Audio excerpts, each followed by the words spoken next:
So let's set the table a little bit. We won't belabor the Thanksgiving metaphors, but can you tell folks who might not be familiar with Leaders of a Beautiful Struggle about the organization's mission and approach, and specifically about your role with the org? Yeah, so Leaders of a Beautiful Struggle, we go by our initials LBS. We're a think tank. Folks may know that Andy coached debate. Folks may also know that he was coaching the people who ended up being the founders of Leaders of a Beautiful Struggle. And really, I mean, partially LBS, hearing Andy's story about going to debate camp when he was younger, a debate camp hosted by a more conservative think tank, and just the power of think tanks to shape policy, Project 2025. But really before then is the Project for New American Century, the think tank revolution in the 80s, the Reagan literally taking bills from Heritage and putting them in. No one was doing that. Many people from debate go on to work for these think tanks. And we were competing against them, bringing this innovation of using critical race theory and personal experience, Black aesthetics, spoken word poetry, hip hop in debate, and using it as a lens for policy analysis, and seeing our competitors going on to work for these think tanks that we knew shaped policy. No one was doing that from the perspective of working class Black folk. So we call ourselves a think tank. We're not a nonprofit. We do a lot of community organizing and direct advocacy, because knowing what we have to do it differently. So we don't have big funders funding us. So the idea is to use research and directly engaging people and harnessing people power, but also having a specific focus on ideas we want to push. And as director of research, my job is to tell people about the ideas, do podcasts and research around different policy or political agenda items that may impact our core constituency, which is working class Black folks throughout the state. Mm-hmm. And just to pull on one of those threads a little bit, you mentioned you're not a nonprofit, and can you describe the structure and why that's relevant to our conversation tonight?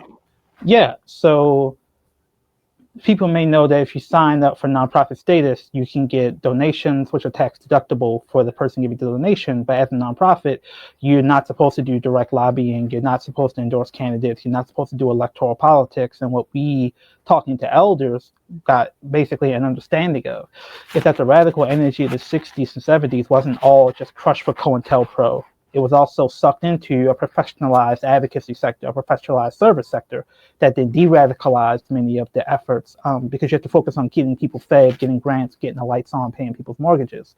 I have to say nonprofits can't play a good role, but you need to have alternative vehicles in order to push the political system beyond its desire to limit political expression to methodologies of resistance that it can incorporate, like the nonprofit service model. So we're a business, so we do consulting, we do fee-for-service contracts, and we do get we have a fiscal agent, so when we do things that are more educational, not political, we do get some grant money from that. But the goal is to build a business model that can do the political work, and really push the limitations of limiting the political spectrum, which I think is along the lines of what you all are trying to do.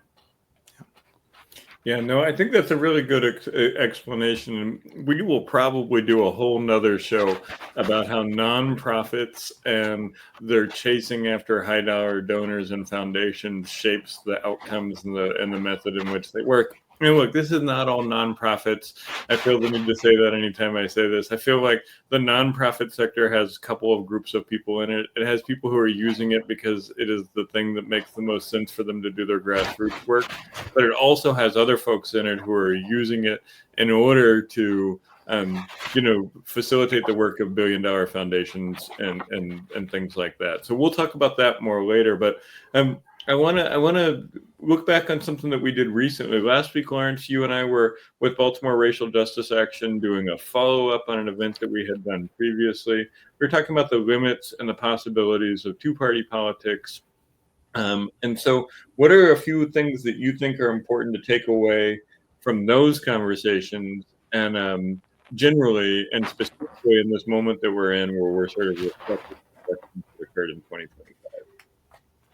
Yeah, so just looking back at some of the 2025 results, I think that it was one of those things where I think a lot of people, kind of saw Democrats winning and saw them having rhetoric around affordability, and I think took it as the party's pivoting. People are hearing the limits of the traditional neoliberal Democratic Party. I think the one thing that just doing debate. It's like you can have economic distribution of the benefits of white supremacy and empire and capitalism without challenging white supremacy, empire, and capitalism, which I feel like is what basically was on offer in 2025, which is opposed to buying into the libidinal or desire of the fascist order. Like, we need to more equitably redistribute the benefits of empire and white supremacy and capitalism, which is why I think you have folks who are like working for former security services, running for governor in Virginia and New Jersey, and winning.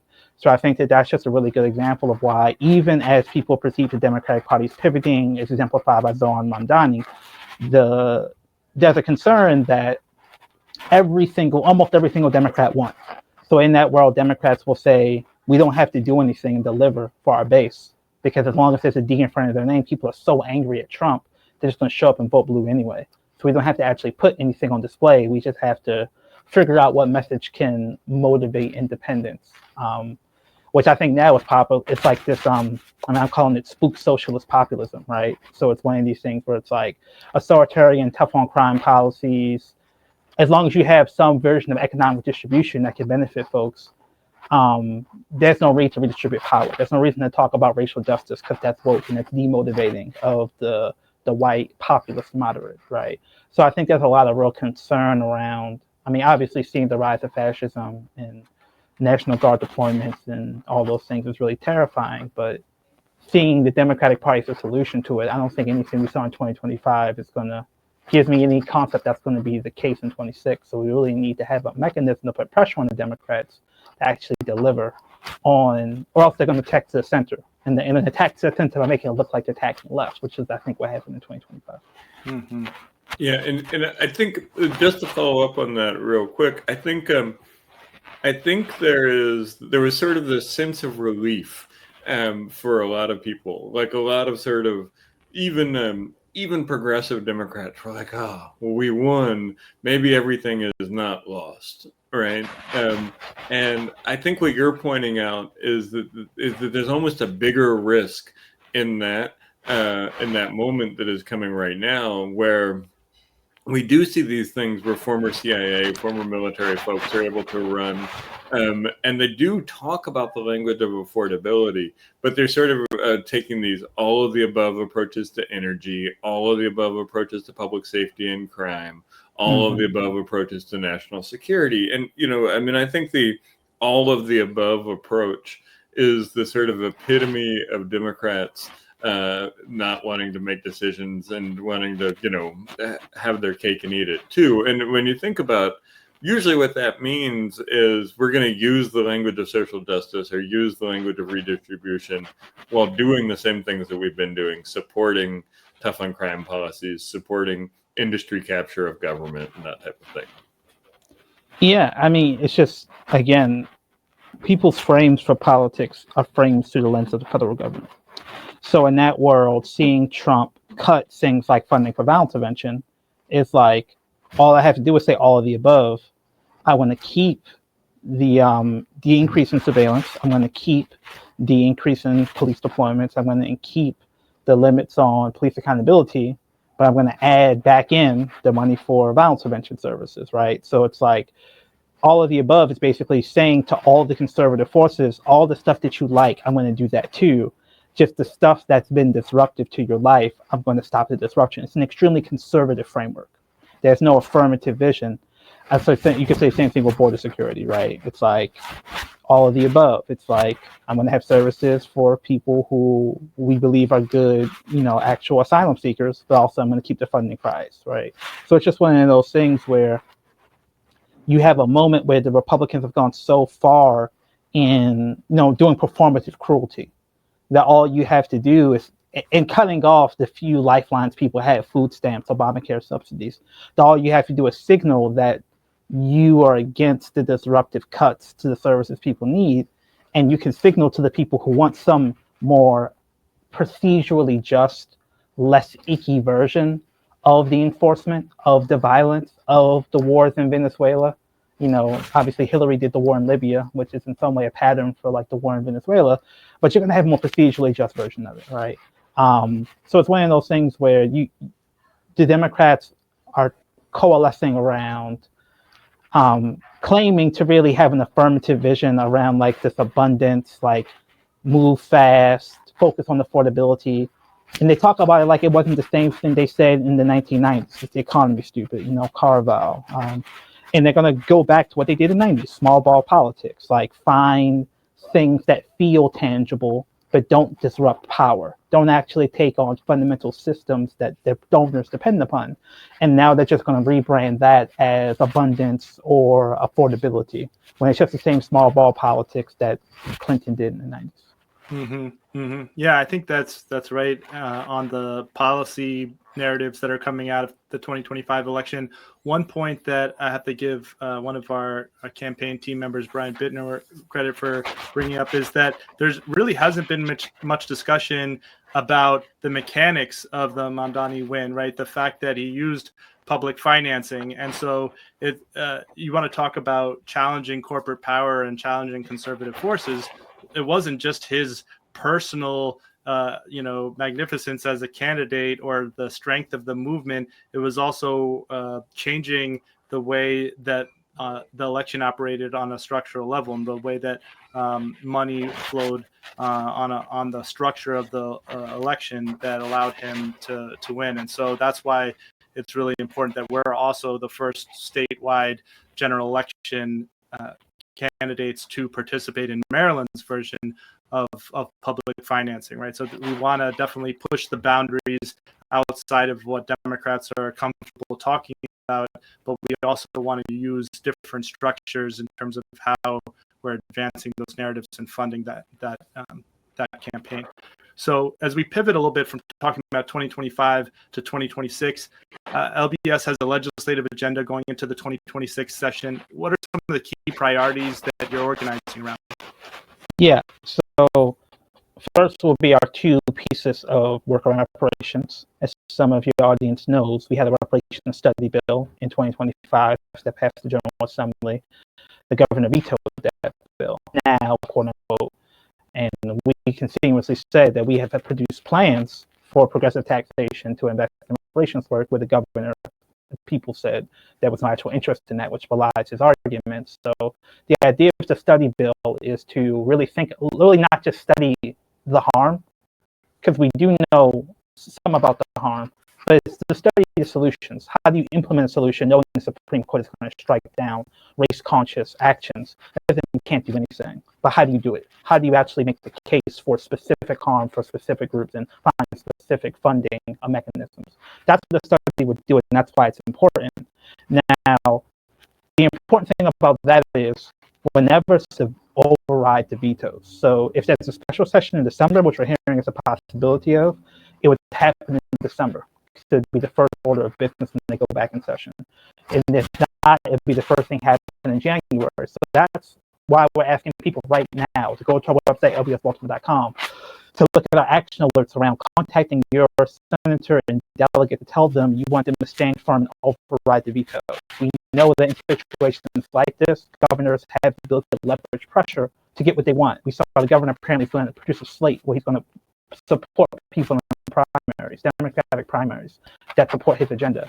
And you can imagine people that vote the way that he likes on these bills will be safe, while people who don't may be challenged. So there's pressure happening at this point, and these calls and emails give people the cover they need. They really matter, in part because Annapolis is so isolated. Very few people actually take that, because that's going to come up soon. Now, more longer term, we know it's probably not going to pass this year, but there are multiple ways of funding this work to do reparations, to repair harm. One of them is to look at institutions, nonprofits that have large endowments. So like we have your wealth in a fund that's generating interest.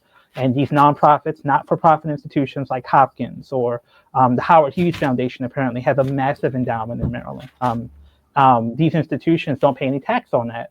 And if you just had a small tax on that endowment, you'll be able to generate like 9 figures of money per year to fund this reparative work, which I think belies the governor's argument. But he says he's doing work.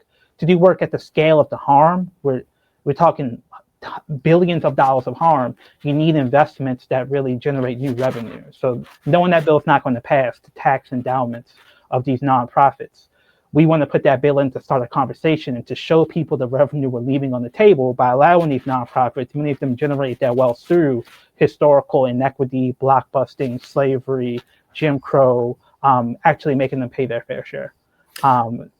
Before you go on to the next one, I really like this one that is targeting the nonprofits, the meds and the eds that have a obligation under their charter in Maryland to serve the public good, but oftentimes ignore that obligation entirely. And I know there was some effort to get there was an effort called With Us, For Us that had tried to go through, initially had tried to go through the charter amendment process and then tried to go through city government.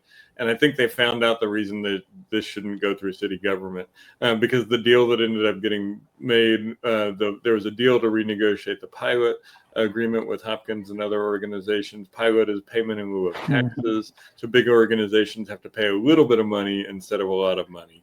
And, it was a pretty paltry deal that is probably the one bite at the apple they're going to get through that. So I think this approach that is saying at the state level, we're going to force these organizations in order to pay for the damage that they've done is really useful. And I think we're going to be adding this to our reparations platform that we put out earlier. And pretty soon, probably next week or in the next week or so, we're going to do a deep dive into our reparations platform. So I think I'm going to add this one in. I really appreciate that you all are bringing it up and highlighting it because I think it's targeting a part of the reparations discussion that often doesn't get included. So anyway, go back to your list.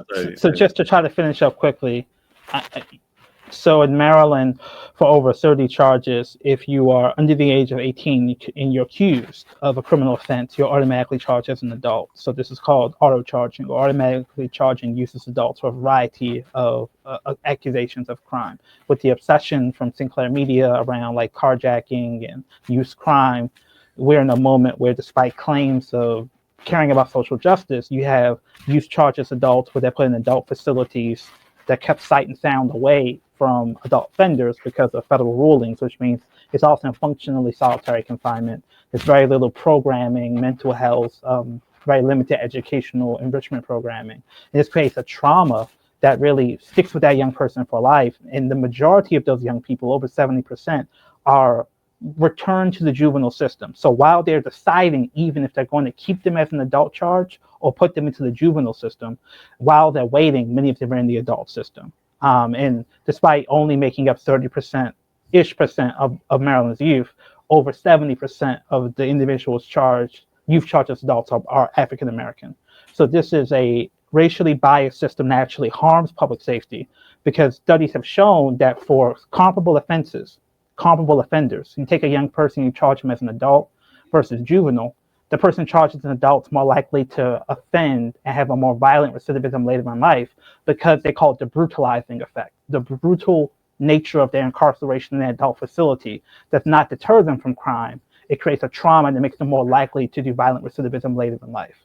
So this is something we have to stop because Maryland is a complete national outlier, only comparable to states like Alabama and Mississippi in the amount of Black youth they charge as adults. But shockingly enough, despite a Democratic supermajority, we're struggling to get this, just ending the automatic charging of youth as adults. So you could still, if you felt the need to, charge youth as adult, they would just start off in the juvenile system.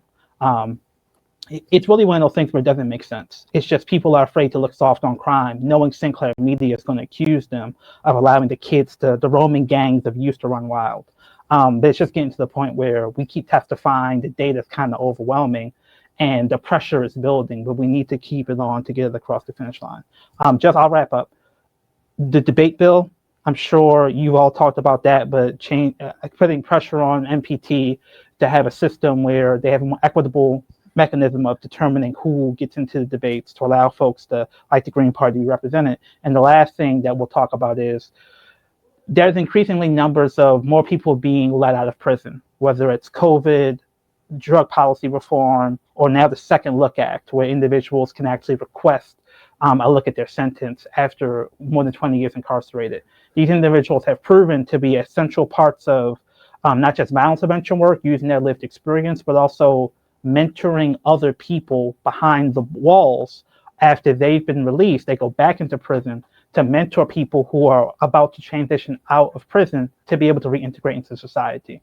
And their connection and lived experience has been very essential to be effective at doing that work. But because of the obsession with the Department of Corrections around assuming these folks are criminal, assuming they're coming back into jail to do criminal activities, smuggle drugs, or settle beefs, it's actually very, very difficult if you're a returning citizen to get permission to do programming in prison unless you go through the Department of Corrections. So you can't do your own mentoring program. You can't do your own independent programming. The only mechanism to really get in is to go through the DOC system, and that's not what we want. We want individuals who have the life experience and expertise to lead the work. And forcing them to go to the Department of Corrections, which they're saying, we have a system for that, we don't need this. But the system makes them an appendage to the DOC, not allowing them to use that independent brilliance and life experience to lead work for reentry. So we're working with Delegate Pastor to get a bill that would legislatively set parameters around making it easier for formerly incarcerated individuals to work behind the walls, independent of working for DOC or volunteering through DOC channels. Yeah, so this is a really great legislative agenda. We will obviously talk about the debate bill more. This is the thing that we are cooperating with you on.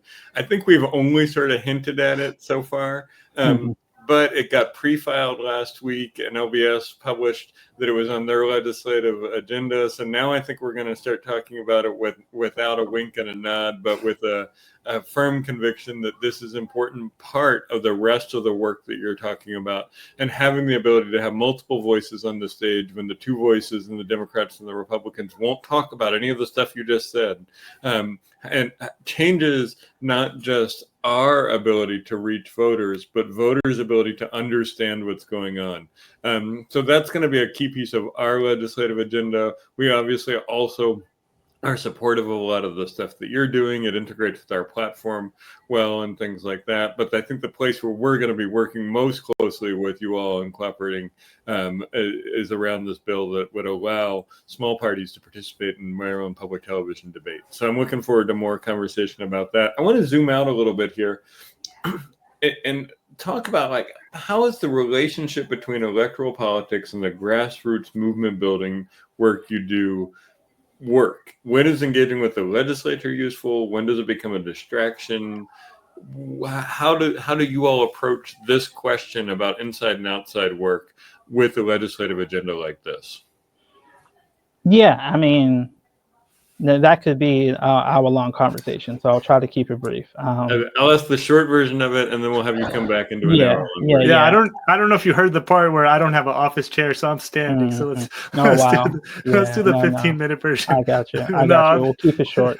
Keep it short. We'll use this as a tease to have you come back and do a longer show where we get into more of the theoretical aspect. Sure. I love this stuff. No, speak on as long as you want. So there's a historical tension and movement building around engaging the state at all, given that people see it as corrupt, illegitimate, bought off by corporate interests. But one thing that historically has been proven, especially for people of African descent, is that without securing some ability to protect yourself from legal violence, the effort you make building institutions, building independent communities, building cooperatives will get subject to state violence. You know, if you don't have political power, people can just take your land. So you can't just do a farm, right? So the reality is we have to engage the state. So the question is how. So with us, I think the idea is we're in the Democratic Party stronghold. Black people are captured electorate within the Democratic Party. So we have to be able to recognize that our people have such great needs that there's things the Democrats can do that are mutually beneficial for Democratic Party folks, but not going to do them just out of the goodness of their hearts. There needs to be political pressure to force the interests to converge. So some people here, Derek Bell, founder of critical race theory, legal scholar, worked in the civil rights movement, integration, Thurgood Marshall. He has a theory of interest convergence, like the Civil Rights Act happened because it was useful in the context of fighting the Cold War, to at least appear like you weren't overtly discriminatory. And some people read that like, well, we have no hope because we have to wait for the interest to be converging. It's like, no, we have to build the pressure through independent agitation, through primary challenges, through third-party politics, to force things that are in our community's interest to be in the political interest of, in this state, the Democratic Party, because they have that supermajority. So that's when Hogan won, they had to look at why Black men were staying home and not voting, because O'Malley had been part of that lock 'em up regime, that illegal arrest regime. They thought running a Black candidate, in that case Anthony Brown, would be enough, and it wasn't. So then they had to go back and begin to deliver on policies like returning citizens, giving them the right to vote, like funding for education, like different investments in contracting, minority contracting. They had not delivered on under O'Malley, because they figured, the Black folks are captured electorate. So we have to appeal to the white moderates with tough on crime policies. So, and again, that's the Republicans. In a world where Democrats are afraid of primaries, are afraid of losing to a Republican because the legitimate third-party challenge is eating into their votes in the general election, that really makes it so that they have to be accountable to a vision of politics beyond the limits of the Democratic Party.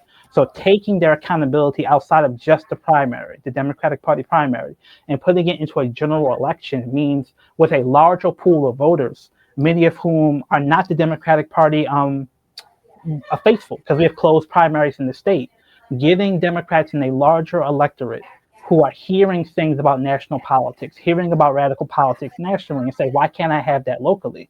It forces them to appeal to that electorate with policies that can fit that mold. Otherwise, a legitimate third-party candidate can eat into their margins, maybe defeat them, but in this state, more likely build a big enough margin where they could lose to a Republican, and the threat of which is the leverage we need to force things like progressive economic distribution, criminal justice policies, reparations, a green policy that makes sense, like just the level of ecological devastation and the lack of movement on green energy, or just anything that deals with climate, is ridiculous, right? But they're not going to do it unless they have consequences for inaction. So a multi-party democracy and movement building and making the case for envisioning politics beyond the limits of the Democratic Party builds the pressure on them. And then we have to build the pressure into a machine that can deliver political consequences when they don't deliver. So some of that is, pushing people in the context of primaries. There may be folks in primaries that we would support over other Democrats, but there's also the element of the general elections, third-party democracy. And for us, both of those tools are tools in the toolbox, knowing the Democratic Party is not the objective. I mean, honestly, the Green Party is not necessarily the objective. The objective is to deliver for Black people, and the Democratic Party or the Green Party are tools to deliver on that objective. Yeah, totally. And I mean, I think the way that this relates with something like a bill that would allow us to be on the debate stage is, if the Democrats manage to kill auto charging again this session, then that topic is not going to be in the debate. But if we're on the debate stage and we're able, if the Democrats kill it and the debate is just Democrats and Republicans aren't going to talk bad about Democrats not stopping auto charging youth, right? And they're just going to both agree on that, and that issue is going to go away until the next session. And people that you all talk to will care about it, and people whose young people have been charged will care about it. But most Marylanders won't know that there was even a decision about it this year. Whereas if we are on that debate stage, we're going to make that an issue. And if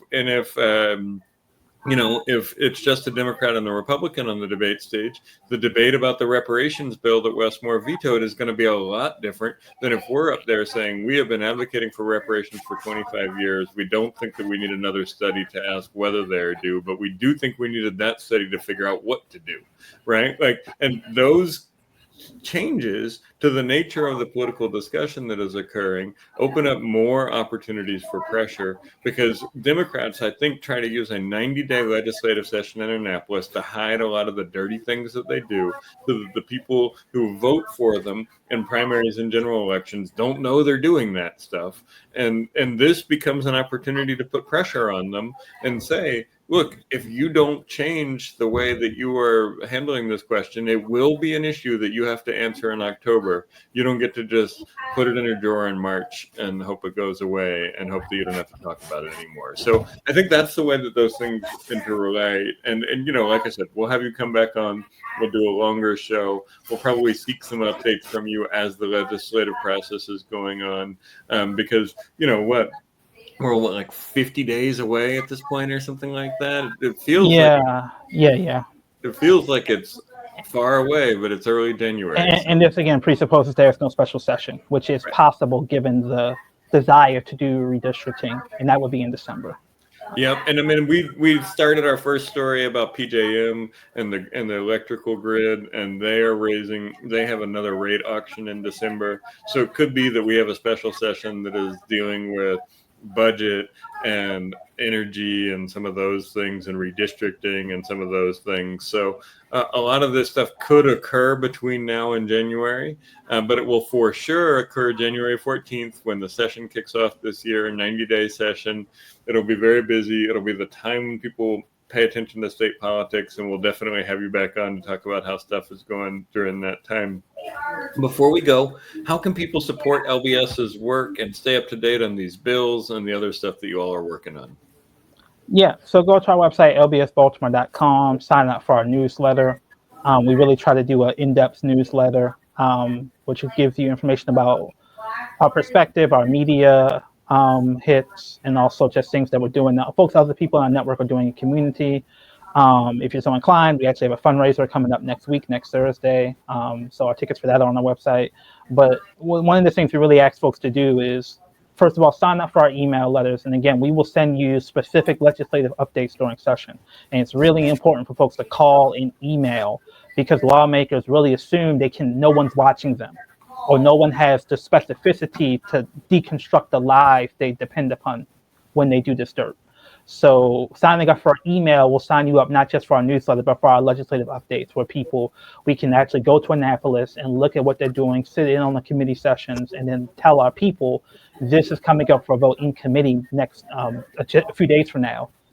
Tell the people on this committee you want them to vote this way. So a level of specific, granular pressure. And the last thing I would say is that if you're able to, we're not a nonprofit, and with the attacks on nonprofit, we chose that model knowing this day might come, knowing progressive nonprofits may be subject to attacks on their nonprofit status because of the political stances they take. So us being not a nonprofit allows us to have political independence, but that means that we have to rely on individuals to do things like give us money every month, so that we have the money to go to Annapolis, to pay for Ubers, to be able to pay for our rent and our core functions without that being tied to a consulting contract or a grant, to have the political independence to advocate independently on these issues. So if you're able to, we call those monthly donor sustainers. It's kind of like Patreon, except you're given to a political organization that's directly doing political work. So go to lbsbaltimore.com/sustain. And last thing I would say is we have 2 podcasts, one on local politics, one on more national politics. They're both on Black Liberation Media's YouTube page,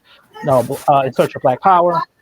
It's a more national podcast, and Political Commentary Corner is our more local podcast. So I think they both have something to offer. Please sign up for those, like and subscribe, and just check out all the other stuff on Black Liberation Media as well.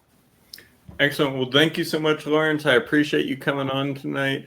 We will do a podcast, and we will do definitely some follow-up. But it sounds like you all have a busy session coming up, and we'll keep folks up to date about what's going on with those bills. We'll make sure that they have information to connect to y'all. And go follow LBS. Make sure that you support their work, and make sure that you're paying attention to these important issues that they're raising in Annapolis. So thank you, Lawrence. Have a good night. We'll talk with you soon. Okay. Yeah, happy holidays. Take care. Thank you. You too. Bye-bye.